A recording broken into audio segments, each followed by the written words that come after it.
Funciones y reacciones químicas. Una función química es un grupo o familia de compuestos que tienen propiedades semejantes debido a que en su composición tienen átomos o grupos de átomos característicos llamados grupo funcional. Este grupo funcional, como ya lo habíamos dicho, es un átomo o grupo de átomos que definen la estructura de una familia de compuestos y al mismo tiempo definen sus propiedades. Las principales funciones químicas inorgánicas son óxidos, anhídridos, ácidos, bases y sales, que vamos a explicar cada uno de ellos. Función óxido. Los óxidos resultan de la combinación de un metal con el oxígeno. Acá podemos observar la reacción química donde tenemos un metal más oxígeno produce óxido. Por ejemplo, 2 átomos de magnesio más oxígeno me produce óxido de magnesio. La nomenclatura y formulación de la función óxido es la siguiente. Cuando el metal tiene una sola valencia, se utiliza la palabra óxido de y el nombre del metal. Por ejemplo, óxido de litio y óxido de sodio. Observamos que el litio y el sodio tienen una valencia de +1, mientras que el oxígeno tiene una valencia de -2. Y lo que se hace para poder tener una molécula neutra es intercambiar las valencias y poner la valencia del oxígeno, en este caso, va a ser el subíndice del litio, lo que significa la cantidad de átomos de litio que tiene esa molécula. Y lo mismo con el electrón o la valencia de el litio va a ser el subíndice del oxígeno para tener Li2O, que es óxido de litio. Y así se hace exactamente con el óxido de sodio. En caso de que el metal tenga una valencia variable, tenemos diferentes nomenclaturas. La nomenclatura tradicional, en donde se utiliza la terminación oso para la menor valencia y la terminación ico para la mayor valencia. En la nomenclatura moderna, como lo recomienda la IUPAC, que es la Unión Internacional de Química Pura y Aplicada, se utiliza la palabra óxido seguido del nombre del metal y con un número romano se escribe la valencia del metal entre paréntesis. Para el caso del hierro, que tiene las valencias 2 y 3, se utiliza la terminación oso para la menor valencia e ico para la mayor. En esta tabla podemos observar el óxido ferroso o óxido de hierro 2, porque el hierro tiene valencia, está trabajando con valencia de +2. O el óxido férrico y óxido de hierro 3, en este caso el hierro está trabajando con valencia +3. Y ahí podemos observar que la valencia menor, en este caso es la valencia 2, vamos a utilizar la terminación oso y para la máxima valencia, en este caso es el 3, utilizamos la terminación ico. Por eso decimos óxido ferroso y óxido férrico. Otra de las funciones químicas importantes es la función anhídrido, que resulta de la combinación de un no metal con el oxígeno. Acá podemos observar la ecuación. Un no metal más un oxígeno me produce anhídrido. En la nomenclatura tradicional se utiliza la palabra anhídrido seguida de la palabra que se forma con la raíz del no metal y la terminación oso para la menor valencia e ico para la mayor, igual a como lo estábamos trabajando con el óxido. La nomenclatura de IUPAC permite utilizar los prefijos como mono, di, tri, tetra, penta, etc., que indican el número de átomos presentes en el anhídrido. Entonces aquí tenemos el CO, que el nombre tradicional sería anhídrido carbonoso, y el nombre en IUPAC es monóxido de carbono. Aquí el carbono está trabajando con la valencia +2.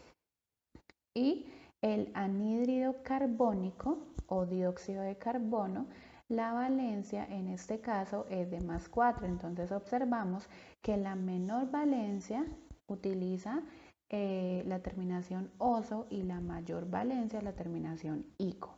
Anhídrido carbonoso o anhídrido carbónico. y así para el anhídrido arsenioso y el anhídrido arsénico. Se utiliza igualmente estas dos terminaciones para la mayor y menor valencia. A continuación vamos a observar lo que pasa con el cloro. Entonces, el cloro al combinarse con oxígeno presenta los números de oxidación +1, +3, +5 y +7. El cloro tiene cargas positivas en los anhídridos debido a que el oxígeno es más electronegativo. Para nombrar sus anhídridos se utiliza la palabra formada por el prefijo hipo, la raíz del no metal y la terminación oso para la menor valencia de todos. Para la mayor valencia que la anterior, se quita el prefijo hipo y se deja la terminación oso. Para la siguiente, se utiliza la terminación ico y para la mayor de todas se utiliza el prefijo per y la terminación ico. Es por esto que para el anhídrido formado por el cloro y el oxígeno, con el cloro teniendo el número de oxidación +1, se forma el Cl2O o anhídrido hipocloroso. Para el número de oxidación +3 tenemos el Cl2O3 anhídrido cloroso. Para la valencia +5 Cl2O5 o anhídrido clórico. Para la valencia +7 Cl2O7 es el anhídrido perclórico. Entonces observamos las diferentes terminaciones y prefijos que se utilizan dependiendo del mayor o menor número de oxidación que presente el cloro en esa fórmula. Siguiendo con las diferentes funciones, ahora tenemos la función ácido. Los ácidos son compuestos que contienen hidrógeno, el cual se escribe al inicio de su fórmula. Hay dos tipos de ácidos, los hidrácidos que contienen hidrógeno y un no metal y los oxácidos que contienen hidrógeno, un no metal y oxígeno. Dentro de los hidrácidos más comunes podemos encontrar el ácido fluorhídrico, el ácido bromhídrico, el ácido clorhídrico o el ácido sulfurhídrico. Estos compuestos en estado gaseoso no son ácidos, pero en solución acuosa sí lo son. Por otro lado, los oxácidos se producen de la reacción entre un anhídrido y el agua. Así, por ejemplo, el anhídrido sulfuroso más agua me produce ácido sulfuroso o el anhídrido sulfúrico más el agua me produce el ácido sulfúrico. Dentro de los oxácidos más comunes podemos encontrar el ácido nitroso, el ácido nítrico, el ácido carbónico, el ácido bórico, entre otros. Para conocer el número de oxidación del átomo central en el oxácido, se realiza lo siguiente. Primero, se anotan los números de oxidación del hidrógeno y del oxígeno arriba de su símbolo.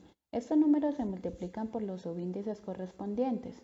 Los compuestos son eléctricamente neutros, entonces la suma de las cargas negativas debe ser igual al de las positivas, por lo que se necesitan 5 cargas positivas para la neutralidad del compuesto.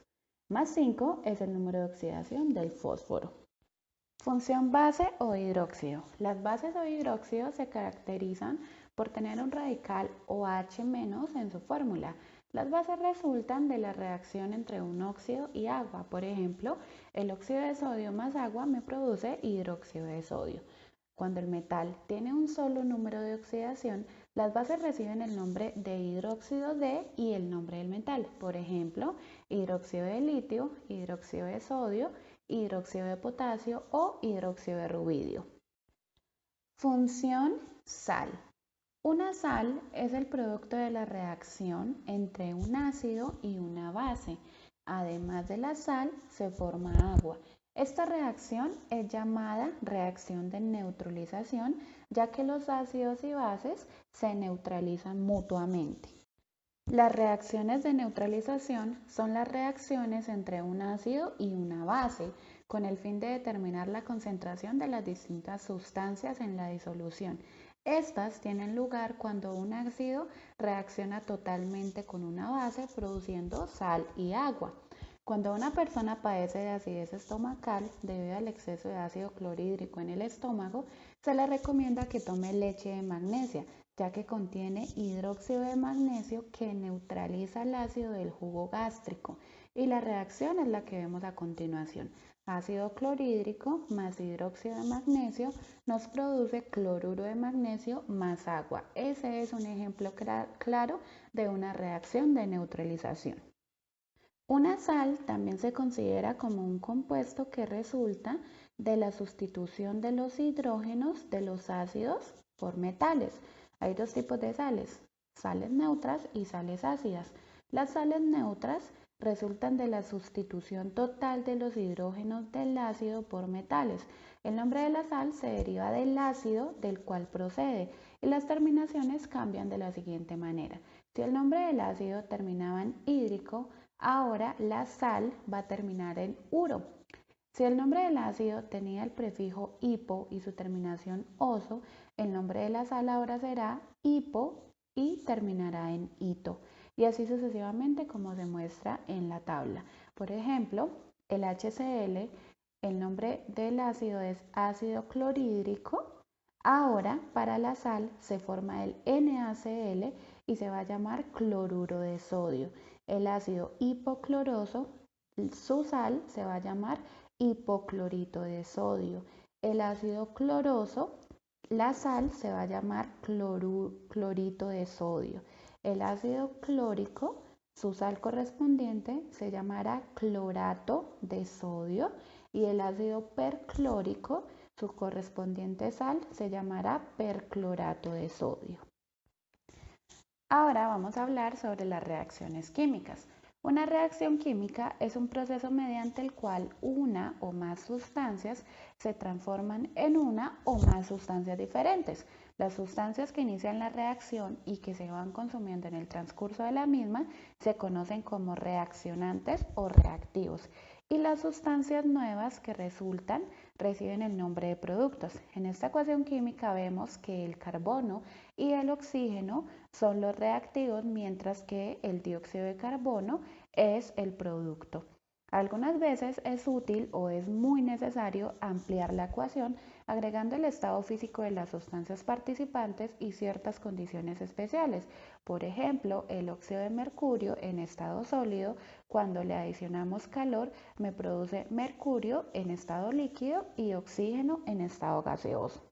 En las reacciones químicas, y así como lo habíamos mencionado cuando hablamos de enlace, los elementos tienen que cumplir con la regla del octeto, que es un criterio genérico que establece que los átomos adquieren estabilidad química al completar 8 electrones de valencia en su nivel más externo, para tener una configuración semejante a la de un gas noble, y se presentan la mayoría de los elementos representativos enlazados.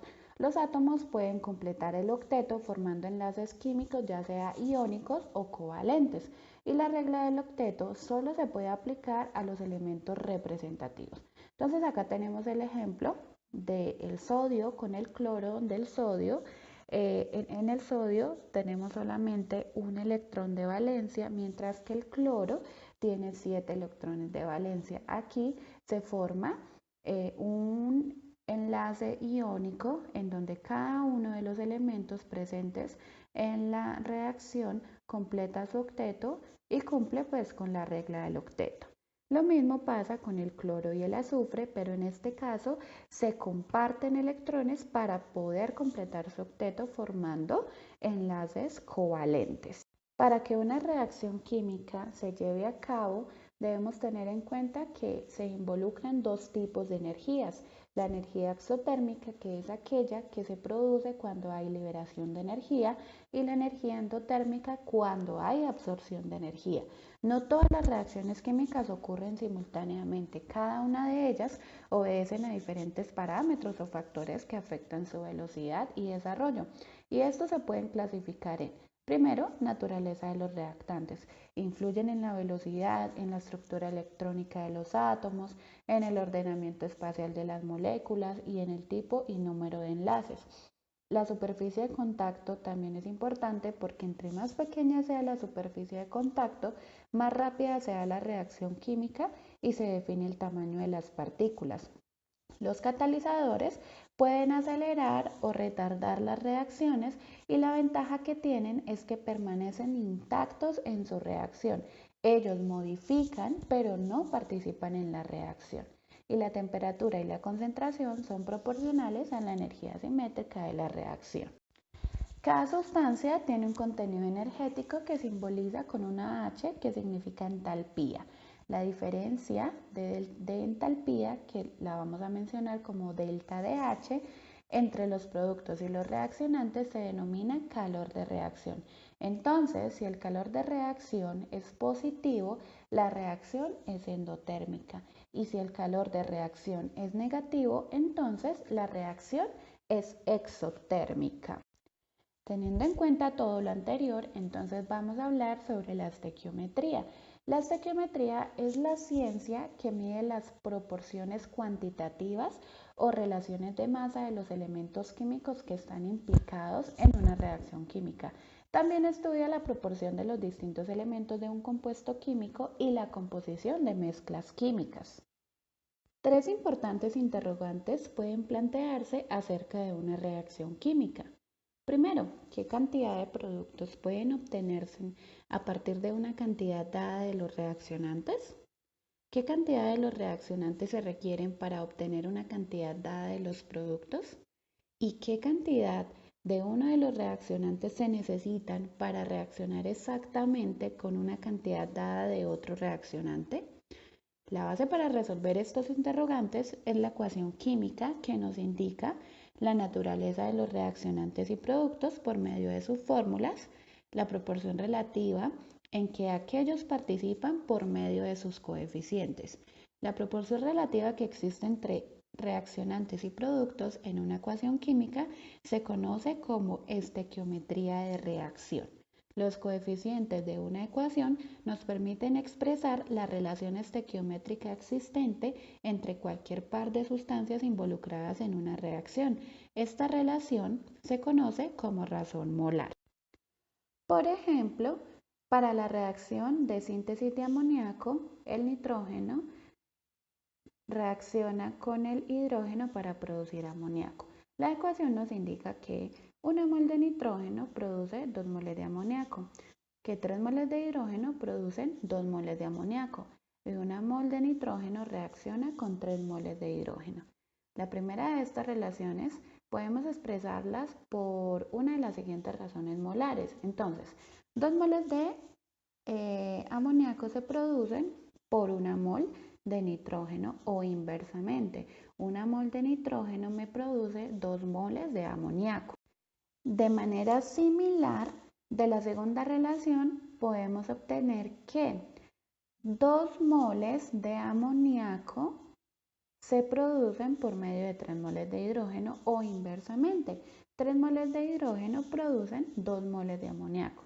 Y de la tercera podemos decir que 1 mol de nitrógeno reacciona con 3 moles de hidrógeno o inversamente, que 3 moles de hidrógeno reaccionan con 1 mol de nitrógeno. Estas 6 razones molares son los factores de conversión que nos permiten pasar de una sustancia a otra en la resolución de problemas numéricos. Por ejemplo, ¿cuántas moles de amoníaco se forman cuando 306 moles de hidrógeno reaccionan con nitrógeno de acuerdo con la siguiente ecuación? Entonces acá nos presentan nitrógeno más 3 moles de hidrógeno reacciona para producir 2 moles de amoníaco. En este enunciado pueden representarse de la siguiente manera. La cantidad dada son 306 moles de hidrógeno. Debemos tener un factor de conversión para poder calcular la cantidad deseada, que en este caso son los moles de amoníaco. Como se trata de pasar de moles de hidrógeno a moles de amoníaco, el factor de conversión apropiado es la razón molar que relacionan estas dos sustancias. Entonces, 2 moles de amoníaco y 3 moles de hidrógeno. Multiplicando las moles de hidrógeno dadas por esta razón, obtenemos las moles de amoníaco. ¿Qué quiere decir? Que 306 moles de hidrógeno por el factor de conversión 2 moles de nitrógeno sobre 3 moles de hidrógeno. Entonces aquí vemos que cancelamos moles de hidrógeno con moles de hidrógeno hacemos el respectivo cálculo, 306 por 2 dividido en 3, y el resultado son 204 moles de amoníaco. Entonces, a partir de 306 moles de hidrógeno, se obtienen 204 moles de amoníaco. Así como se realizan cálculos molares, también se realizan cálculos masa a masa.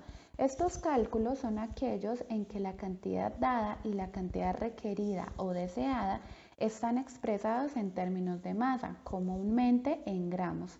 Si conocemos las fórmulas de las especies involucradas en una reacción, podemos determinar fácilmente su masa molar, que es el factor de conversión que nos permite pasar del número de gramos de una especie al número de moles de dicha especie o viceversa. En síntesis, el esquema general en estos casos es, entonces, para la sustancia dada, tenemos la masa en gramos, tenemos que tener un factor de conversión donde me involucre la masa molar y los moles para poder obtener moles. Y luego vamos a tener una razón molar en donde posteriormente tenemos esa sustancia deseada que la tenemos en moles, luego la pasamos a masa molar y vamos a obtener la masa en gramos. Ya vamos a ver un ejemplo de cómo se realizan estos cálculos. El siguiente paso que se realiza es la conversión de moles de la sustancia dada a moles de la sustancia deseada. Para esto requerimos la relación molar que nos lleve de óxido de aluminio, que es nuestra sustancia dada, lo vamos a poner en el denominador, a aluminio, que es la sustancia deseada, en el numerador. Estequiométricamente quiere decir que 4 moles de aluminio se producen por medio de 2 moles de óxido de aluminio. En consecuencia, tenemos que 20 moles de óxido de aluminio lo multiplicamos por el factor de conversión o por la relación estequiométrica de 4 moles de aluminio sobre 2 moles de óxido de aluminio. Y eso me dan moles de aluminio. Posteriormente hacemos la conversión de moles a gramos. Entonces, esos moles de aluminio que se producen, vamos a multiplicarlos por el correspondiente o por la correspondiente razón estequiométrica. Entonces decimos que un mol de aluminio pesa 27 gramos de aluminio, por tanto equivale a 1080 gramos de aluminio. Entonces acá podemos observar que estas tres etapas se pueden reducir en un solo cálculo de la siguiente manera. 2040 gramos de óxido de aluminio lo multiplicamos por la masa. Entonces decimos que un mol de óxido de aluminio pesan 112 gramos de óxido de aluminio. Ahora, como les decía en la primera parte, cancelábamos gramos de óxido de aluminio con gramos de óxido de aluminio y las unidades que nos quedan son moles de óxido de aluminio. Ahora vamos a realizar el cálculo para poder obtener las moles de aluminio producidas. Entonces, estequiométricamente decimos que 4 moles de aluminio se producen a partir de 2 moles de óxido de aluminio. Aquí podemos cancelar moles de óxido de aluminio con moles de óxido de aluminio y la unidad que nos quedan son moles de aluminio. Aquí tenemos la cantidad de moles que se producen, pero nos están pidiendo en masa. Entonces debemos hacer esa conversión y decimos que un mol de aluminio pesa 27 gramos de aluminio. Por tanto, cuando hacemos todas estas operaciones, nos da que 1080 gramos de aluminio son los que se obtienen a partir de 2040 gramos de óxido de aluminio. Generalmente, en una reacción, solo uno de los dos reactivos se consume por completo. Los procesos químicos que se realizan en el laboratorio o en la industria usualmente se inician partiendo de cantidades previamente medidas de los diferentes reactivos que participan. Estos se mezclan entre sí y se disponen a las condiciones apropiadas para que la relación proceda. Si dichas cantidades se miden en las proporciones que determinan la ecuación, es decir, en proporciones estequiométricas, es claro que los reactivos se consumirán por completo. Sin embargo, La práctica común es medir los reactivos en tal proporción que la reacción procede hasta que uno de ellos se consume totalmente, mientras que de los demás reactivos queda en exceso. La cantidad del reactivo que reacciona en su totalidad determinará cuánto producto se forma. ¿Qué quiere decir? Que el reactivo limitante da a conocer o limita la cantidad del producto formado y provoca una concentración específica o limitante, ya que éste puede dar un salto a las cantidades. Entonces acá tenemos el ejemplo donde tenemos 6 rodajas de pan y 2 jamones. En este caso solamente se va a producir 2 sándwiches, ¿cierto? ¿Por qué? Porque tenemos solamente 2 jamones. En este caso el jamón es el reactivo limitante. A continuación se presenta la reacción entre átomos de azufre y de hierro para formar sulfuro de hierro 3. Esta ecuación nos indica que la proporción en que se combinan átomos de hierro y azufre es de 1 a 1. En consecuencia, con los 4 átomos de hierro que se muestran en la figura, reaccionan 4 átomos de azufre para la molécula de sulfuro de hierro 2. Los otros 2 átomos de azufre quedan en exceso y, consecuentemente, para este caso, el hierro es el reactivo limitante. Un ejemplo para poder calcular el reactivo límite es el siguiente. El zinc y el azufre reaccionan para formar sulfuro de zinc, sustancia que se utiliza para recubrir internamente las pantallas de los televisores. La ecuación correspondiente es la siguiente. Zinc más azufre me produce sulfuro de zinc. Entonces nos preguntan, ¿cuántos gramos de zinc se obtienen cuando 200 gramos de zinc se hacen reaccionar con 130 gramos de azufre?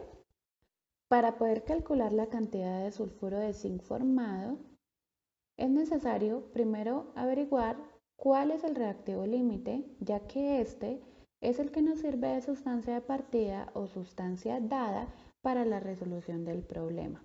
Para hallar el reactivo límite, averiguamos el número de moles de cada reaccionante y comparamos su proporción con la que establece la reacción. Entonces, la masa molar del zinc es de 65,4 gramos mol, mientras que la masa del azufre es de 32,1 gramos mol.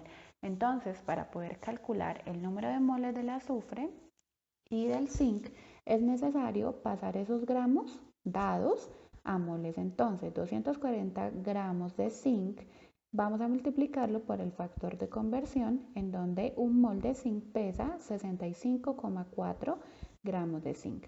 Esto nos da 3,67 moles de zinc.